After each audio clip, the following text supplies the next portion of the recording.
Welcome to Turn Down for What, your source for EV news and updates. Like and subscribe on YouTube for more content like this episode. Let's dive on in.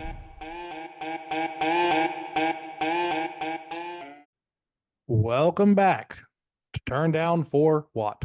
Another day, another episode. It's just my sign on here. All right. Well, today we have a kind of a rehashing of a topic we discussed a couple weeks ago. Just was kind of dialoguing around, and we've obviously continued to have discussions around some of the recent updates that have taken place in the industry, and there's still continual news around all things Elon and some of the brain bits that he is going through. But all that being said, we were have the privilege today of bringing on Matt. Well, nice to have you, Matt. It's good to be on board here, and thanks. Absolutely. Well, Matt, I'll let you tell a little bit about yourself. Obviously, you came out of Tesla, not recently, but you came out of Tesla a few months ago. Tell us a little bit about your story, your history. That way we can kind of inform the listeners. Yeah, thanks. So my name is Matt Fisher. I live in Charlotte, North Carolina, and I started with Tesla in 2017, and I started as a service manager at their Charlotte location. So I was their second service manager at that location, and I spent a couple of years there just as a service manager, and then I got more involved with mobile service as well. And through that, I kind of branched out of just North Carolina and South Carolina with mobile service, but started to get involved in Virginia as well as Georgia. And so it just kind of expanded and expanded.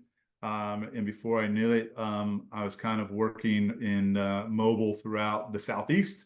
And I just knew how to leverage mobile service. And that was kind of like my when we were developing mobile service, I was a key part of development of that. And so expanded that into also virtual service. So we do a lot of virtual service where we can diagnose the cars remotely. I was involved in that as well. And then I became the chief of staff for the director for the Atlantic Southeast, which basically was Maryland to Georgia to Louisiana up through Kentucky. And at one time, I had two territories, and then I had one. And when I was involved with sales, operations, and delivery. So I took care of their sales programs and delivery programs. I opened up locations like Knoxville, Tennessee, Savannah, Memphis. I also worked on their real estate. I did a lot of sales programs as well as delivery programs, and just kind of how do we cut costs? How do we do it better? I was the one who got a lot of the feedback when the delivery experiences were subpar. And also when we struggled in the summer of 2021 and kind of had many days in service, I was, in the forefront of trying to resolve that situation across the fruited plain. So that's kind of my history.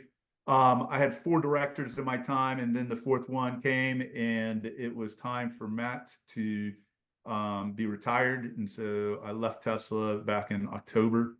And it was a great run though. I had a lot of great memories. A lot of my friends are there.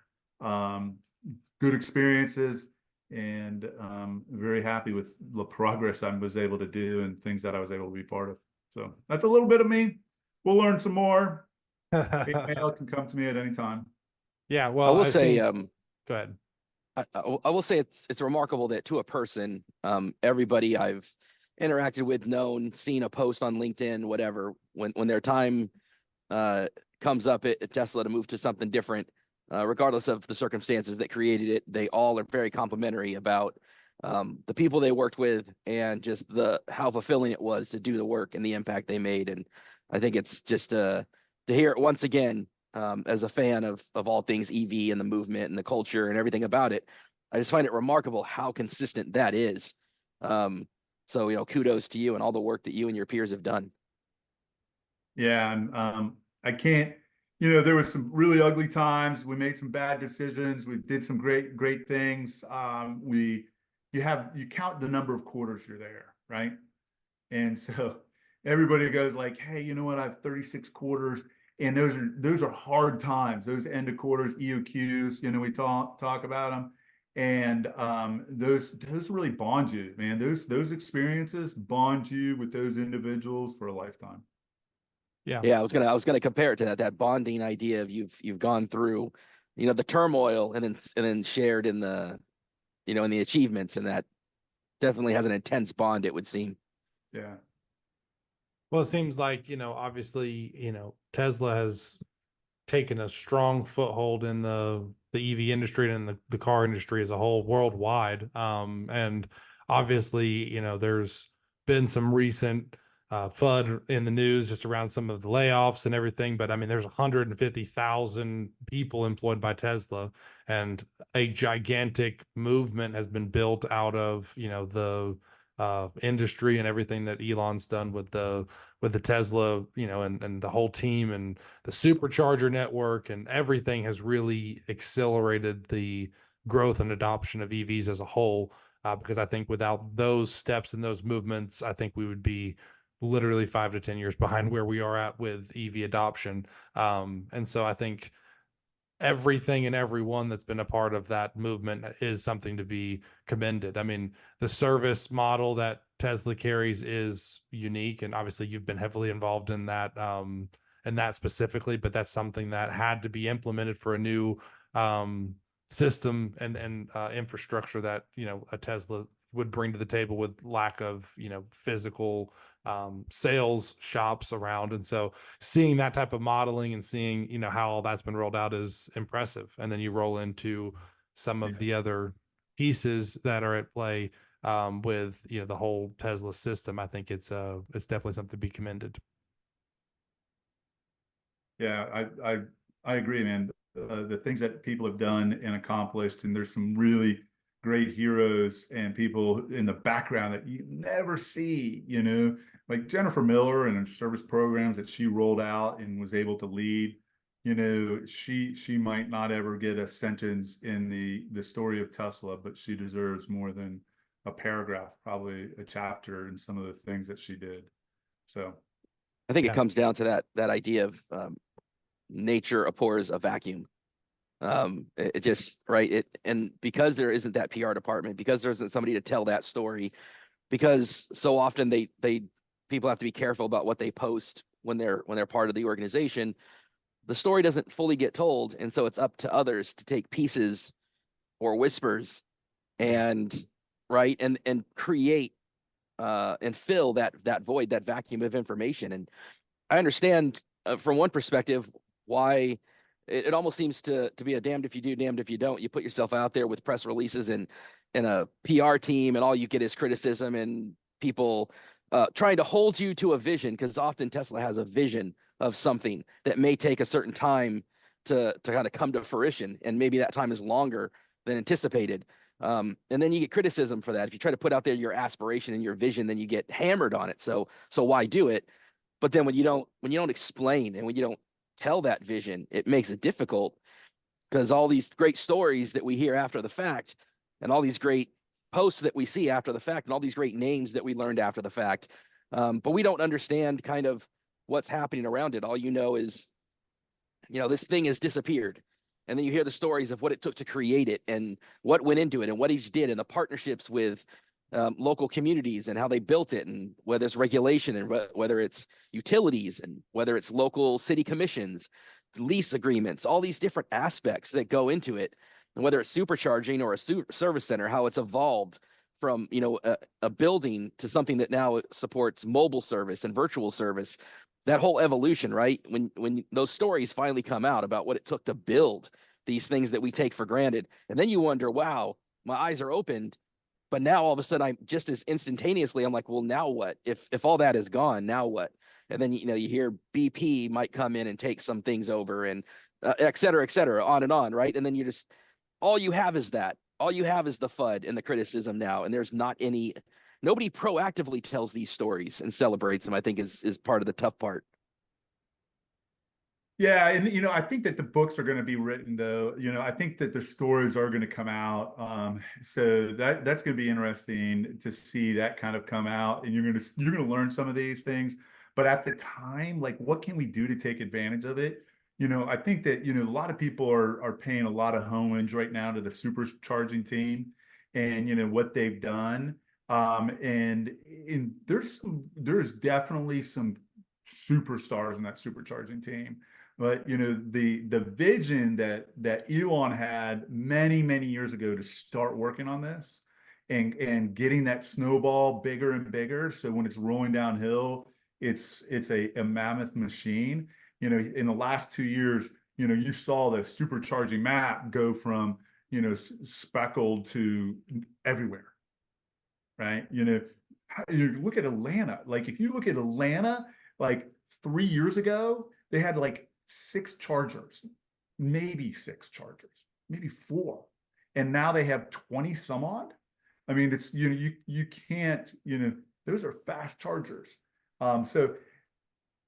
But I do believe that they have the capacity now. The supercharging team has developed it to enough that they're going to have enough to absorb the Fords, all the the Rivians, and still have capacity for the next 2 years with small growth. And so you're never waiting in line on a supercharger right now. Yeah, well, not never, but very infrequently, very infrequently. Yeah. And so, they tend to over deploy stations in these new sites, and so that gives you a lot more versatility. Yeah. I mean, it obviously derates power when you have them all plugged up, but I think you'll always find a spot available. You'll always find a slot available. And so I think Elon's smart in saying, I don't think he probably did it strategically. He probably got somebody pissed him off and he just took the supercharging team out. Yeah. Okay. That's what I'm hearing. I'm hearing behind the scenes that there was a little bit of that. Yeah, I mean that's kind of, you get on these calls, and if you don't know the answer, or you push up and you're talking about parts needing to go vertical, he's talking about parts needing to go vertical, and then you question him, you're somehow not on the next call, right? So, or he goes, "Thank you very much. I'll take your resignation. Resignation accepted," right? And it's done. And so we all wonder what that one-on-one conversation happened that ended up where the supercharging team did not exist afterwards. Yeah. Yeah, it's an interesting thing, because I've heard it go both ways. Like, I've heard it, now I'm going back to early days of Fremont, so maybe this has completely changed since some of the early days of my buddies working there. But they would be like, yeah, you could literally email Elon Musk, and you could talk to him when he was at the factory and he was sleeping there, and all these legendary stories. And he seemed very approachable, but the caveat being, you better know your stuff, and you better not just know your stuff of your initial sentence. You better know 7 sentences beyond that in every iteration of question. And if you're that level, if you bring that to the conversation, then it's appreciated. But if you come ill prepared, or you don't know your stuff, then that's going to be less tolerated. I mean, the first time I went out to Fremont, I'll tell you, he was in the building next door, and we decided we were not going to that building. I did not have, I mean, I was under a year old, man. I was still trying to figure things out, right? And it could end very poorly, right? If you cannot show your value, and if he's asking you a question, 9 out of 10 times he knows the answer, right? And so, yeah, there was definitely a fear of that. I mean, people said that he walked around with HR. HR was with him at all times, just to be able to handle the resignations that he accepted. Yeah. There's a complexity there of there's the Elon that's move fast and break things. The best part is no part, and that part apparently extends to people. The best. Well, it's parts best, and processes. So what else starts with P? You're right. Right. But it's probably not really wise to say delete. Yeah. I think that is an aspect to his drive for efficiency and his drive for cost reduction. And on one hand, I understand and appreciate it, because there is an aspect to what I do in lean manufacturing that is all about that, reducing waste and efficiencies and all of that.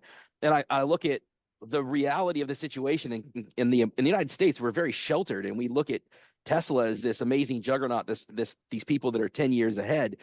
but they're not 10 years ahead. They are right on track when it comes to like China, for example, where they're building $20,000 EVs that'll blow the doors off of anything we're seeing here.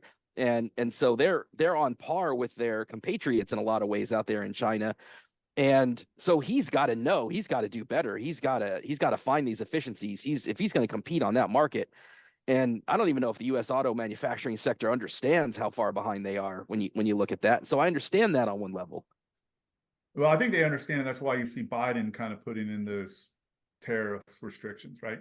So to give them a little bit more room, because they're asking for it. They understand to a degree. I don't think that they understand the extent, but it is the leading parts, doing all the logarithm that Tesla's, he does. I will tell you that those are not laws. They're just rules, and you can break rules. So he doesn't always kind of follow that process. I always also say that Elon runs Tesla like it's about broke, right? Rivian runs it like they've arrived.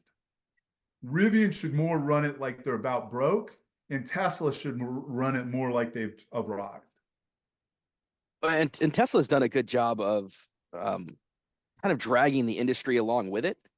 And I think that's what I'm gonna most have anxiety about, is that if they let off the accelerator, so to speak, whether it's supercharging or any of the other initiatives that they're trying to push and do, then that momentum doesn't drag everybody else along. And that's where I worry, is they did maybe overbuild superchargers, and I think that was needed. I thought it was great when the EA has 4 chargers at a station, and Tesla's 8, 12, 20, whatever it is, and their reliability is so great. Now their charging speeds have definitely fallen behind, but and I wanted to see them push those V4 cabinets and get those better terminals, those better 100%.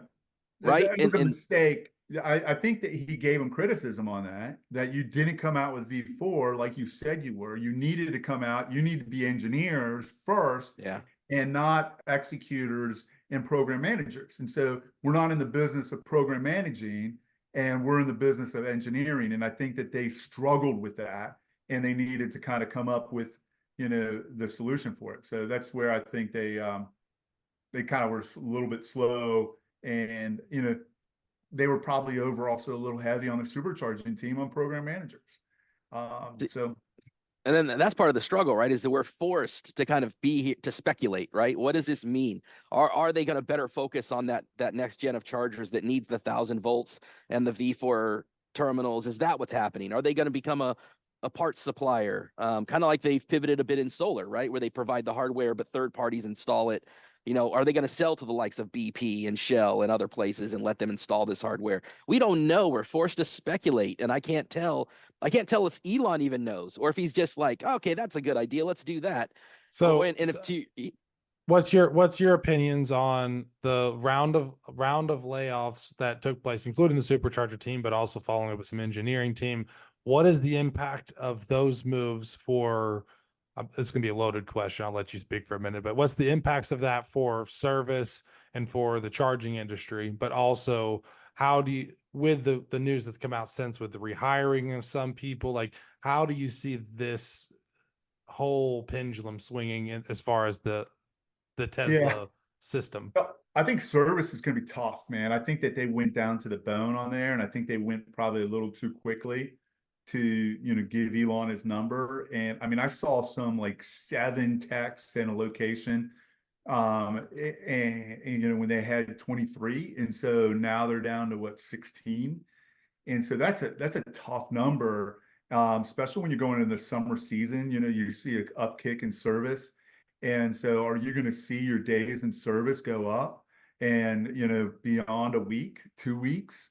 Are we going to go back to an average of 4 weeks in some cities? That's going to be something because that can help. That could slow down sales if that number gets too high. And I'm afraid that they went a little bit too aggressively. Usually techs were exempt from, like, if you go to the 2018, 2019, 2021, reductions in forces, you did not see techs. You had some of the low bottom feeder techs they have a structure in place that every 6 months, there's a review, and if you're not getting it done or you're not trustworthy, you're out the door. And then, if if you're rated on your two different categories, how you do and what you do, isn't good, you're going to be out the door as well. So those guys get knocked out anyway. Your bottom guys who shouldn't be around get knocked out through that if you have a decent leader. But they win, and they win in deep. They just did that in February, January, February, that process, and they got rid of some. And then they go out and get rid of, 7 more in location, 6 more here. They let go a lot of techs. And right now, there's a limited supply of techs in that industry. And that I think is going to hurt service. I think they're going to see an increase in their days of service. And you're going to see more buybacks. You're going to see more issues not being resolved. And I think you're going to, in a 6-month time period, 3 to 6 months, you're going to see that pulling back on sales as well. And it seems like a curious move, because there was a great interview with Elon really early, talking about what are some of the hard parts about bringing a new car company and making it survive. And he said one of the underappreciated aspects is that when you're a new car company, you don't have a supply of vehicles out there in the marketplace out of warranty coming in for repairs. And the technicians and the service, these OEMs have a legacy. And so there's always people in the, selling these high margin, high cost service at the dealers, right? And it seems like at this point of where Tesla is, and with the Model 3 and the Model Y being so popular, and they're starting to get towards the end of that 3-year, is it a 3-year? What is you would know? It's mileage, you got a 4 Yeah. years in the 8 years. So you got, 8 years is a bit out, but you're going to start seeing that's these on the things coming battery, though. in. The battery's more of a battery replacement. So So it seems like that's not where you want to. That's a revenue stream. That's an area of, obviously not when it's in warranty, but as these cars start to come out of warranty for mileage and for years of service out there, as these Model 3s that were, so they started it to ramp. Seems like now's the time that you'd be ramping up your service techs and not scaling down. Yeah. I mean, it's still, the best service is no service, but there's still service. And they're still cleaning up some of the, engineering that they need to have, we don't see as much Model S, handles, right? Not presenting issues, but that was something, you still see a lot of, air filters needing to be replaced because of the good air, air filter stink and things like that. Those could be done mobily, but they still got to get done, right? Look, those there's the major ones, they're cleaning those up, and they're using AI to kind of understand what the service request is a little bit better. But it's not autonomous right yet, and there's some remote support that you can do.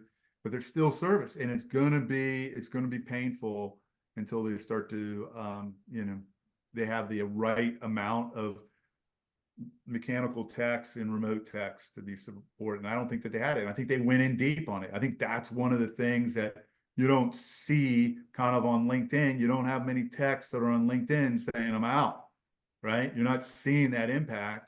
The whole supercharging team, I think, has 3 accounts each, right? There's so many out there.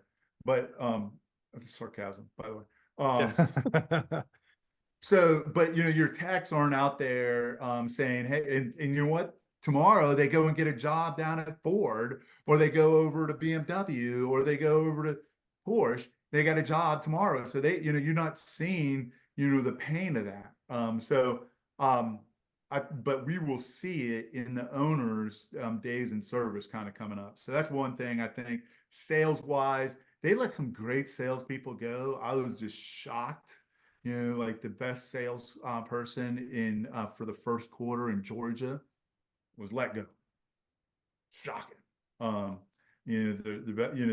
I've seen some other top salespeople like in the second, or maybe it was a 4th round or whatever. And that's the other thing. It's just like all the uncertainty that hits these teams because it's week in, week out, that there's another round, another round, another round. Like this was the first Sunday. There hasn't been one in like 4 weeks. And the right? lack of predictability, like you're saying. I mean, whether you're on the top or on the bottom, there's no rhyme or reason. It just No it's, rhyme, and everybody has a resume out because they're like, I don't know when it's going to happen. I better start looking around because I see top people. There was one that was there was one general manager who was put up for a regional sales manager in two different localities throughout the country, and she got her notice last Sunday, not yesterday, but the Sunday before. yeah. I'm curious when I it comes to the sales thing. I never thought about it the way that dealers have salespeople. I always thought of Tesla as, look, somebody knows they want a Tesla. They're already on the website. They're already kind of going there with an intention to buy it most of the time. Sometimes they've already bought it. They're just taking delivery. So what's that like? Because you're talking about like the best salesperson. What makes that enlighten me? I never really thought of them that same way that they were salespeople. What makes a great salesperson? Yeah. So my background is sales. I first was in sales at PepsiCo. Then I went over when I was at FedEx. I went over to the operations side, and I've been pretty much in operations, little stint in strategy, blah blah blah. But I didn't come into sales at Tesla, and partly because I looked at it as they were just order takers, right? You got to be is a good order taker. And that's when you had, 6-month wait list, 10-month wait list, all that kind of stuff. So I get what you're saying, but when it came in probably 2023, late 2022, and you're starting to sell through your whole list, you don't have a 6-month wait list anymore. You have a 1 month. So you're selling cars, you're getting people assigned to cars that are being built today. And so now you have to go in there and pay attention to sales funnel and work on the sales side of it. So you got to get people that are interested. So there's, everybody who's looking for a new car potentially is in your universe, but they're not looking at Teslas all the time because one, they think instead of it costing out the door 38, 40,000, they think it's $60,000. Yep. So you have to, the good ones are getting those people who are thinking it's 60 to realize it's only 40. Right. And so Yep. they're growing their universe on who's considering a Tesla. I do Right. the same thing with my wife. Anytime I buy something, I try to convince her it was 40 instead of 60. So it's kind of the opposite thing. So That does happen quite a bit where people have a perception. They still think of the Tesla brand, I think, as the Model S and X pricing. I don't think they realize just how far down, especially with some of the incentives that they've come on the 3 and the Y. That's a good point. 100%. But that's just like one piece of it. And then there's all this, false information that's out there around Tesla. And so they're not looking at Tesla because they're like, well, I don't want to run out of battery. I'm going to have this battery fire possibly in my car, right? You have all of these myths and misconceptions about cars. The lithium's killing the environment and the mining and blah blah blah blah blah.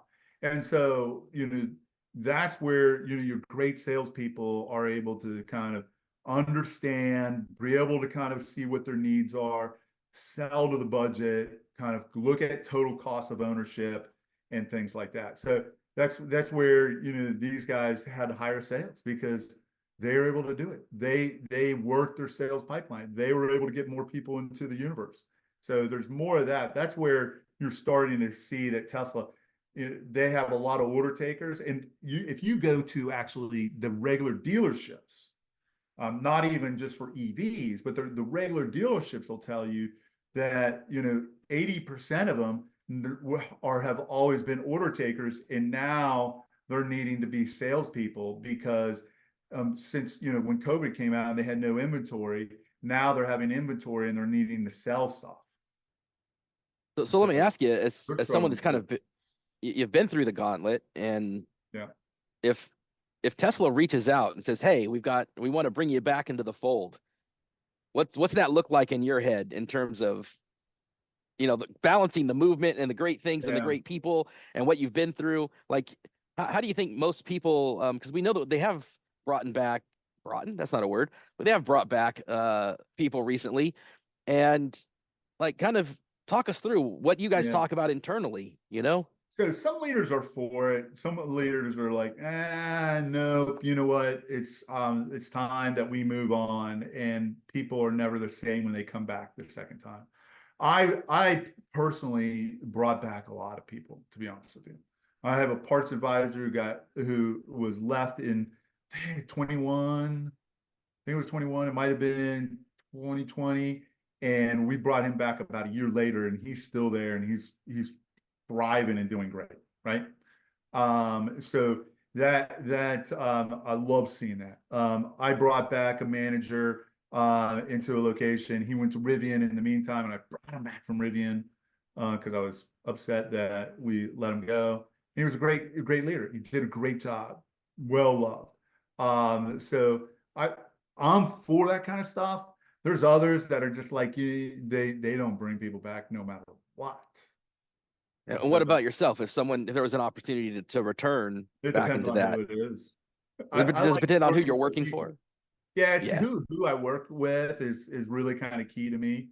And so I'd have to, I would love to come back under the right circumstance.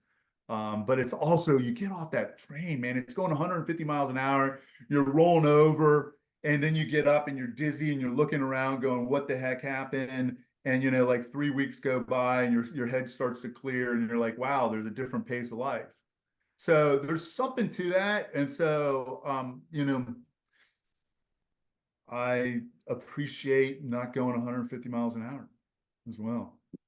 Did you do something right after? Did you take a trip? Did you do something to decompress? Look, what did that look like for you?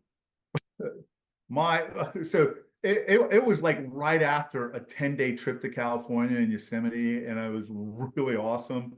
And then I had a really tough week. I lost my one of my good friends.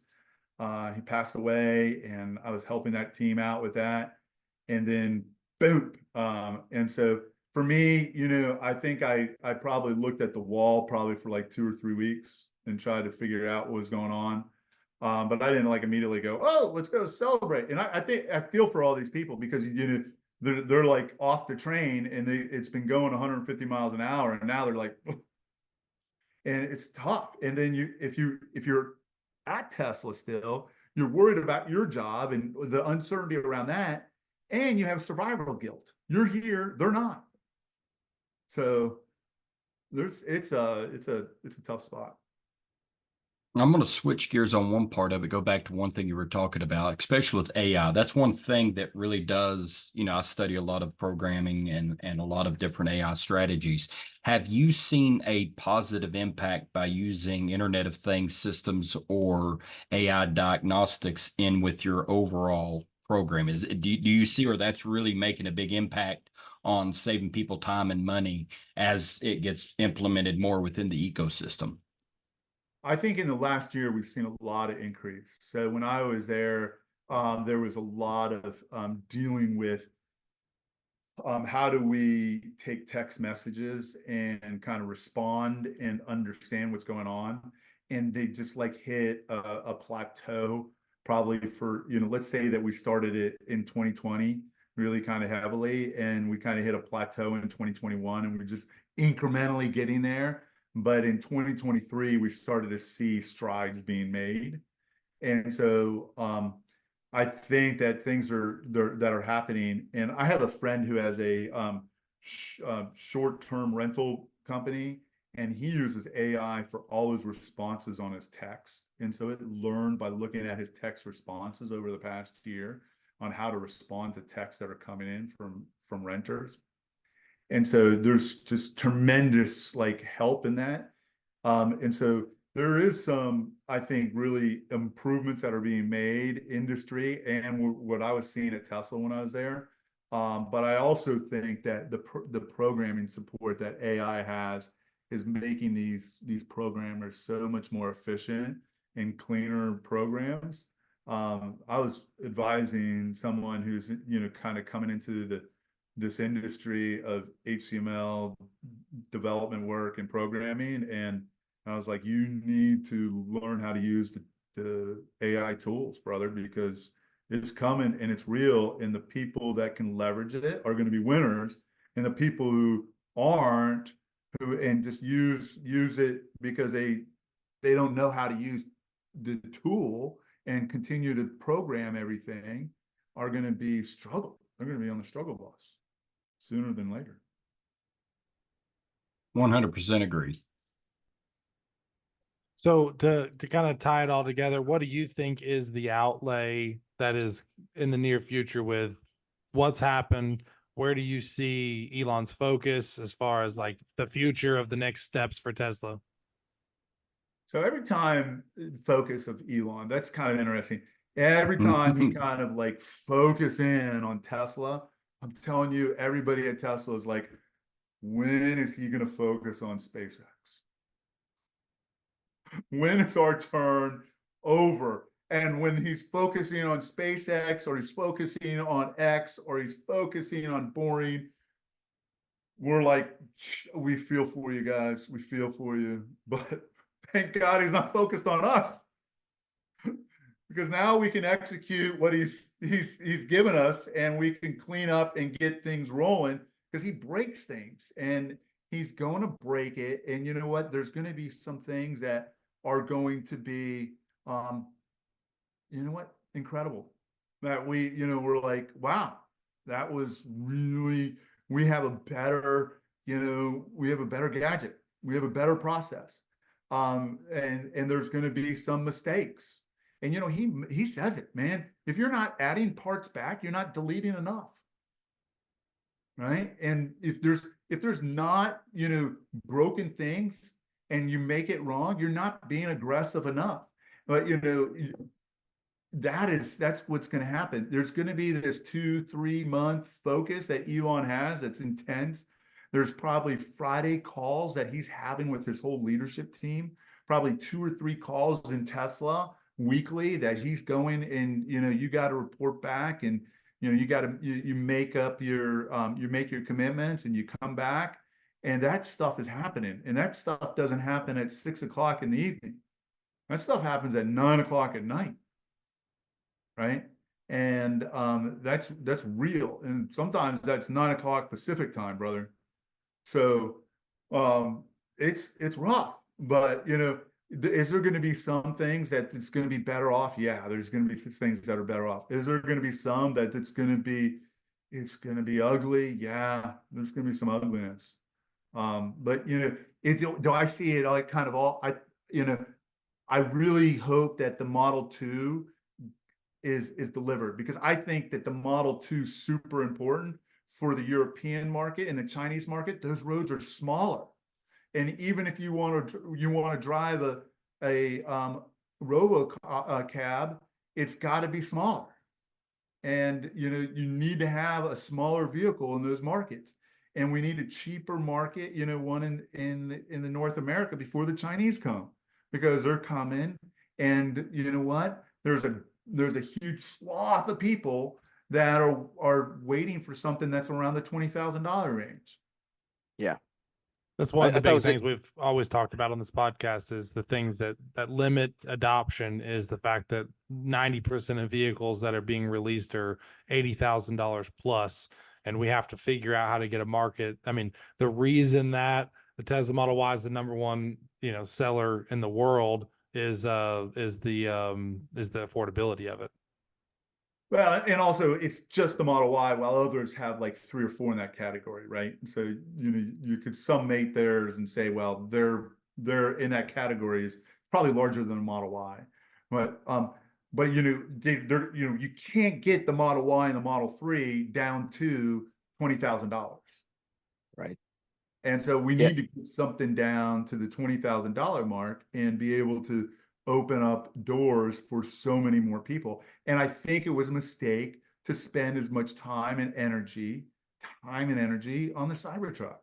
It's a great vehicle. It's brought a lot of technology. I said that it brought too much technology at one time. You probably didn't need to bring all of it together. Love the 48 volt. I love the steer by wire. I love the skeleton. Love all those things.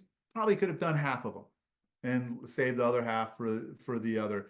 And I think you should have put the Model 2 out first, because at the end of the day, really, we're trying to accelerate the transition and not accelerate the coolness. I will say though that it's almost like a technology demonstrator, and hopefully, and again, we're forced to speculate because nobody puts out there a vision for what this is like, but hopefully what's coming from this though is that by using that 48-volt technology, by getting kind of the bugs out at a lower scale of the Cybertruck as compared to the Model 2, as you know, being able to get the service centers to kind of start to use some of that 48-volt technology, those Ethernet cable type communication ways, right? Now, when you go to put a Model 2 or Robotaxi, whether those are different or the same, who the heck knows? When you go to put those into scale, that's not the first platform you did them on. So isn't there something to be said for that approach to it? Yeah, but I think also 20,000, when you're in a 20,000 vehicle category, you probably have a little bit more leeway for not getting it completely right. But when you're selling $100,000 car and now you don't have it right, they're kind of like, what the heck, man? You don't have it figured out. I spent $100,000.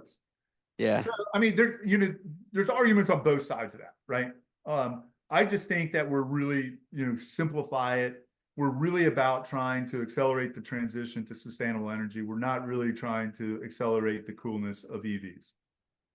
Yeah, and I think that, they just had the Beijing Auto Show where I heard a lot of stories about BYD and Geely and all these companies that have these $20,000 vehicles that are not, these aren't like stripped down vehicles. These are fully plush with entertainment packages, big screens, all the things you would come to expect that in America would probably cost you 40. And I understand the dynamics are different out there with subsidies and the manufacturing costs and all the different complexities that come with the Chinese politics. But man, that's I think to your point, that Model 2 is they need to figure that out, and they need to get it there. And hopefully there's a plan they just haven't shared, because it seems like Robotaxi is the way they're going. When you were there, did you ever hear, is Model 2 what they was in? I've always heard externally Model 2. Did they talk internally about Model 2? No, When they you're didn't out talk there, internally about Model 2. yeah, It's okay, easier to say Model 2. yeah, that's just it's God. I wish we knew more. I wish we knew more, because I guess we're gonna find out August 8th, right? August 8th is the date they're gonna have the next, and I don't even think they'll. We'll learn I'm something, and there'll be more uncertainty as well. right. I mean, that's how he says it. That's how he brings it. And, And I think he's really happy with the progress we've made on FSD. I think the FSD, this is how they get to adoption of FSD. When government starts regulating that all cars should have level 3 driving capabilities, because it's safer. It's going to save us from people that are distracted drivers. man, I think we're a long way away from that, though. Politically, I don't think there's. But that's I think where you go to your public, your lobbyists, and that's the argument you make. You need to say everybody needs to have a level 3, because we need to protect the citizen from the distracted driver. At the same time, though, what I would look at from a lobbyist standpoint, as a lawyer, which most lobbyists are, I would say also, my guess is the legal system makes more money on car lawsuits than any other thing. So you're going to cut your lawyers in half that's needed. And then the other third can be written by ChatGPT once you end up with that. But 100% agree. But unfortunately, there's another side to that that's going to eliminate a lot of jobs, because if you don't have those car accidents, you don't have the years of litigation. You don't have to, it's going to save a lot of money on that too, which will cost jobs in that field. But here's the thing: is if you push level 3, level 3 still requires that you are actively involved. So lawyers are going to still be needed, right? And I don't think I that's agree your with you. obstacle. I agree with you. I mean, and then you could sell level 4 and level 5. And so now we're kind of getting everybody thinking level 1 to 5 autonomous. And now we're saying it's required that you have level 3. And if you want to buy level 4, this is what it costs. And if you want level 5, this is what it costs.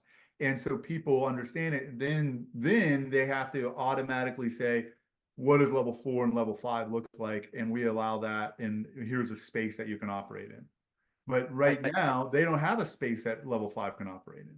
So you have to have a roadmap for the lobbyists to get to level 5. I think there's a couple obstacles with that. You know, one is we kind of were just talking about the less expensive cars. So that's going to have to be a standard feature, a standard option. Technologies and scale is going to have to bring the cost of that down.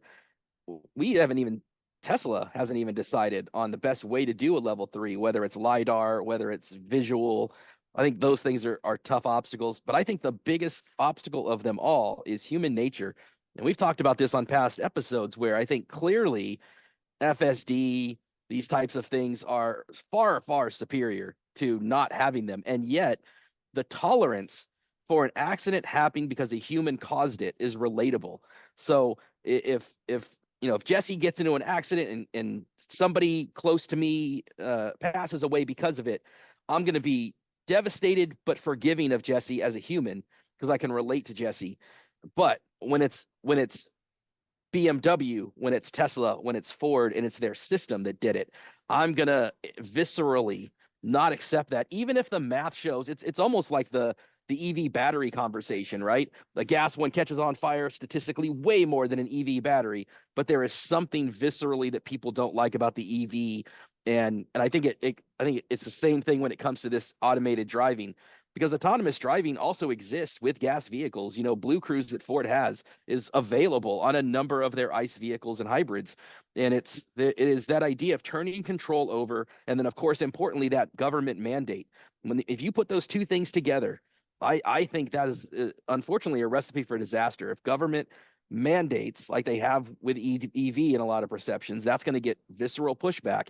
If you're turning over control to a soulless computer, even though statistics say it's far better, that is going to have a visceral reaction. Now you combine those two things, nothing is going to slow the movement down, in my opinion, more than mandates. I think it's actually politicized and hurt EVs. This is only an American thing. Like EVs are not politicized when you go to Scandinavia, when you go to Europe, when you go to Japan, when you go to China. We have politicized it through mandate, and I mean I think that's a disaster to combine those two. Yeah, it's going to be interesting. I don't know how, and you make some great points with regard to the mandate side of it there. 100%. It's going to cause some definitely negative reactions. And then, you know, what happened if China figures it out? Because, you know, China can just throw it down their throats, right? And now China has a full autonomous billion-dollar people driving around. Yeah, China's a scary thing, man. I saw a post, it was yesterday or today on X, where somebody that I respect a lot said, you know, if we're having, what's it called when you charge for Chinese vehicles to come in? I'm drawing a blank on the term. Sorry. Tariff. Tariff. If you're putting tariffs, that means that as Americans, we're afraid of the competition, that we're not competing anymore, that we're lowering the bar, and it's just going to put us further behind. And man, I understand that perspective, right? If we're artificially taking that they're not gonna stop. So our folks aren't gonna catch up if they keep putting tariffs on these guys. But then the other part of me is like, man, if you remove those tariffs, the auto industry is gonna get pummeled right now. So I don't know what that sweet spot is. All right, I hope they recognize, guys, we're gonna do this tariffs for this amount of time. You better get on this because we can't hold them off forever. They're gonna go build in Mexico.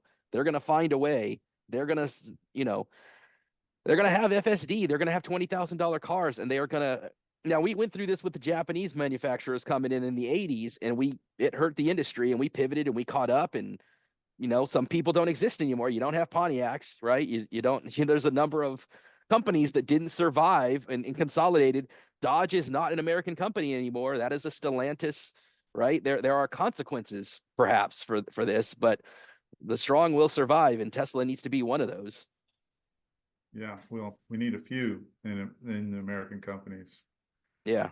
Now, when you talk about FSD, I've maybe you can, I don't know if y'all have insight into this, but I've speculated or presumed that FSD and the Optimus program and the AI program all had some commonality shared but are they in any way connected where Optimus needs to in some way function autonomously. You've got autonomous driving, which is taking visual cues. You've got the AI engines and the computer stuff in the background. Are those groups completely separate entities working independently, or is there some collaboration? Because it seems like if you can be smart enough to learn the driving, you're smart enough to then import that into the robot brain, you know?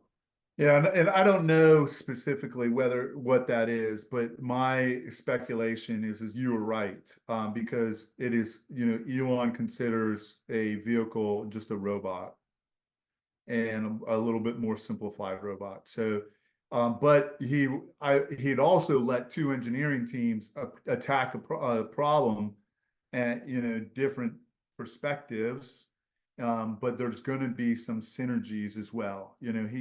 He brings darn coders from Tesla and SpaceX over to X. So there's definitely going to be some collaboration with regard to that. And I think the learning computing and how it's learning is the same.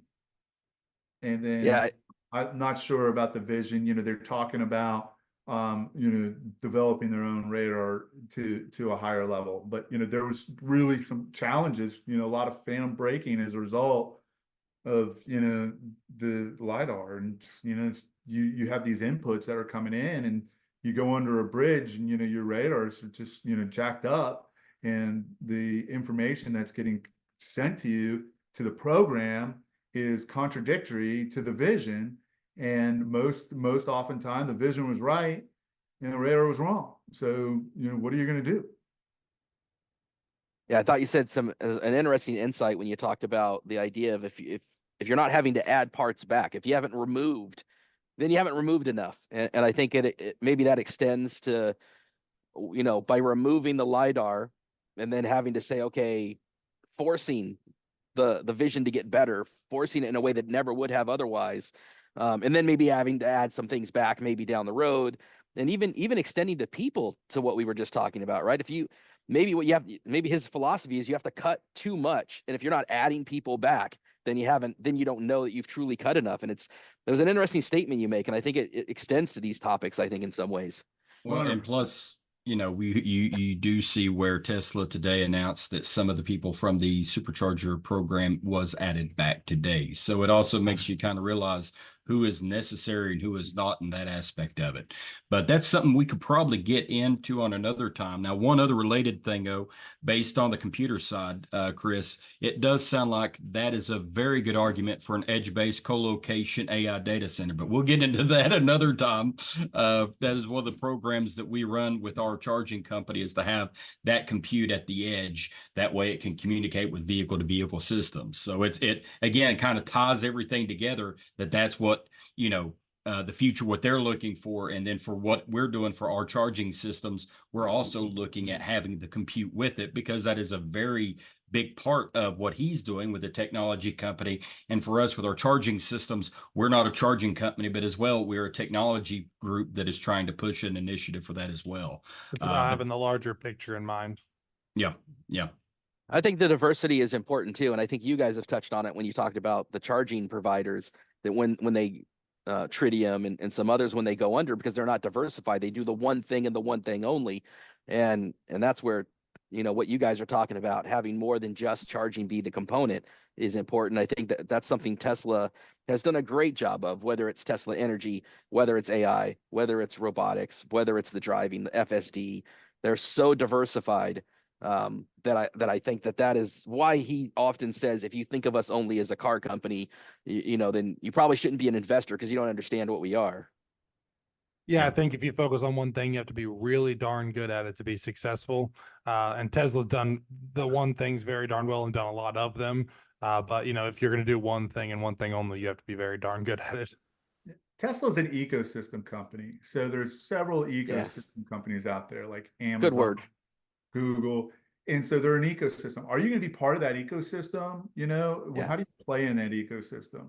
And so the future is, what are the ecosystem companies that are coming out with? And who do you want to kind of hatch your horse to? That's what, so that's where I look at it. And that's where I kind of like, from my investment, advice is, they're an approaching ecosystem company like Apple, like Microsoft, like Google, like Amazon, like Walmart, right? Walmart was the first ecosystem company. They had a bank, they had, Murphy, gas stations. They supply, logistics. They had a lot of different things. So that's where I look at Tesla. Great point. Yeah, strong point. Well, been very insightful conversation. Thank you so much for your time, Matt. We'll definitely have you back on to discuss sometime soon. So appreciate it very much. Thanks, guys. Appreciate it. Thanks for tuning in to Turn Down for What. Tune in next week for more EV news and updates. See you then.